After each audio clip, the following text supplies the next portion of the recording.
Hi అండి, అందరికీ నమస్తే. Welcome back to our channel Hannu Geethu world. ఈరోజు హన్ను గీతు వరల్డ్ కిచెన్లో క్రిస్పీ స్వీట్ కార్న్, అది కూడా రెస్టారెంట్ స్టైల్లో ఈజీగా ఇంట్లో ఉన్న వాటితోనే ఏ విధంగా చేసుకోవాలో చూపించబోతున్నాను. ఈరోజు నేను మా మావయ్య గారి కోసం టీ టైంలో ఈ క్రిస్పీ స్వీట్ కార్న్ అయితే తయారు చేస్తున్నాను. రెస్టారెంట్లో చేసే ఈ క్రిస్పీ స్వీట్ కార్న్ని ఇంట్లోనే ఈజీగా ఏ విధంగా చేయాలో చూపించే ముందు మా ఛానల్ కనుక సబ్స్క్రైబ్ చేసుకోకపోతే ప్లీజ్ సబ్స్క్రైబ్ చేసుకోండి. అలాగే మా ఛానల్ని సపోర్ట్ చేయండి, లైక్ చేయండి, షేర్ చేయండి, అలాగే కామెంట్ చేయండి. మరి ఎందుకు ఆలస్యం, వీడియోలోకి వెళ్దామా? ఈ క్రిస్పీ కార్న్ తయారు చేయడానికి నేను 2 స్వీట్ కార్న్ తీసుకున్నాను. ఇప్పుడు వీటి గింజల్ని మనం ఒలుచుకుని తర్వాత బాయిల్ చేసుకోవాలి.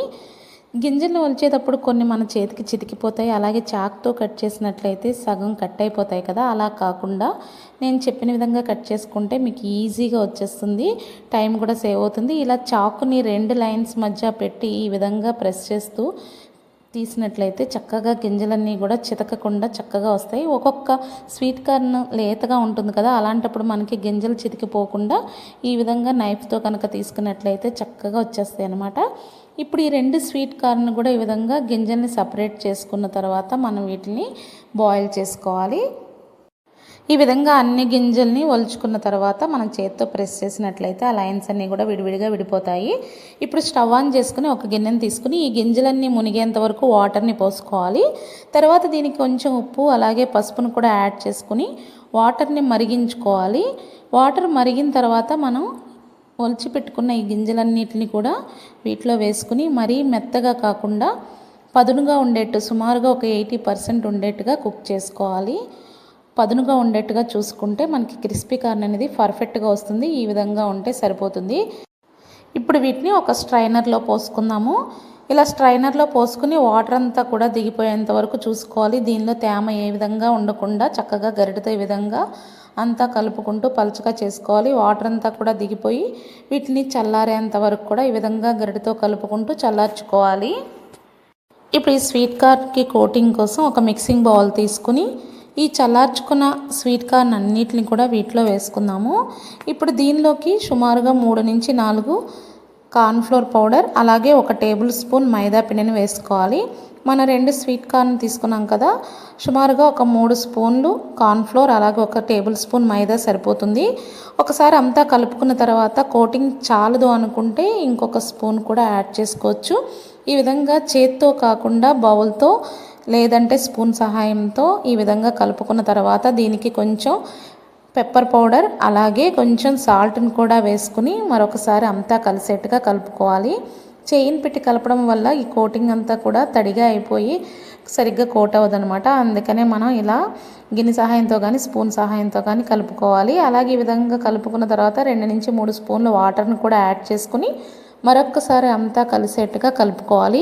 వాటర్ ఎక్కువగా యాడ్ చేయకూడదు. ఎక్కువగా యాడ్ చేయడం వల్ల ఈ కోటింగ్ అంతా కూడా జారిపోయి పలచగా అయిపోతుంది. మనకి ఈ విధంగా ఉంటే సరిపోతుంది. ఇప్పుడు స్టవ్ ఆన్ చేసుకుని ఒక పాన్ తీసుకుని డీప్ ఫ్రైకి సరిపడా ఆయిల్ని వేసుకుందాము. ఈ ఆయిల్ హీట్ అయిన తర్వాత మనం ముందుగా కోట్ చేసి పెట్టుకున్న స్వీట్ కార్న్ని వేయించుకుందాము.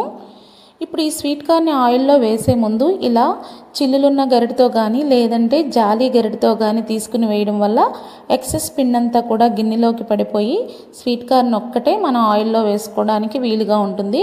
ఇలా వేసుకున్న తర్వాత ఒక మూతను కానీ ఒక లిడ్ని కానీ పెట్టుకోవడం వల్ల ఈ విధంగా మనకి వేయించేటప్పుడు ఒక్కొక్కసారి ఈ స్వీట్ కార్న్ అనేవి పేలే ప్రమాదం ఉంది. కాబట్టి అవి మీద పడకుండా మనం సేఫ్టీ కోసం ఈ విధంగా పెట్టుకుని మధ్య మధ్యలో ప్లేట్ని తీసుకుంటూ గరిటెతో వీటిని కదుపుకుంటూ బ్రౌన్ కలర్ వచ్చే వరకు క్రిస్పీగా ఫ్రై చేసుకోవాలి.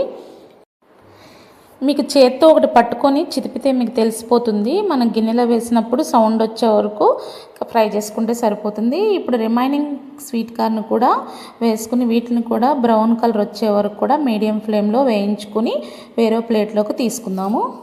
ఇప్పుడు ఇదే పాన్లో 2 నుంచి 3 స్పూన్ల వరకు ఆయిల్ని తీసుకొని దీనిలో పొట్టు తీసి పెట్టుకున్న వెల్లుల్లిపాయ ముక్కలు అలాగే 1 గుప్పెడు ఉల్లిపాయ ముక్కలను కూడా వేసుకుని 2 నిమిషాల పాటు హై ఫ్లేమ్లోనే వేయించుకోవాలి.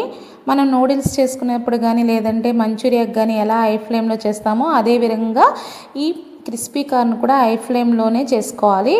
కాబట్టి దీన్ని హై ఫ్లేమ్లో ఉంచుకొని వేయించుకుందాము. దీనికి కొంచెం సాల్ట్ని అలాగే 1/2 టేబుల్ స్పూన్ పెప్పర్ పౌడర్ అలాగే 1 టేబుల్ స్పూన్ చిల్లీ ఫ్లేక్స్ని కూడా వేసుకుని ఇదంతా కూడా కలిసేట్టుగా 2 నిమిషాల పాటు హై ఫ్లేమ్లోనే వేయించుకోవాలి.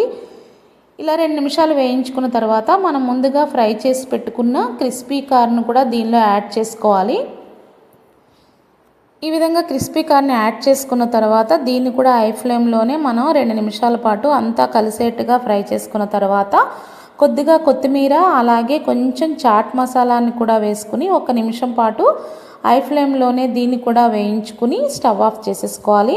ఇప్పుడు మన క్రిస్పీ కార్న్ అయితే రెడీ అయిపోయింది. ఎక్కువసేపు అయితే దీన్ని వేయించుకోకూడదు.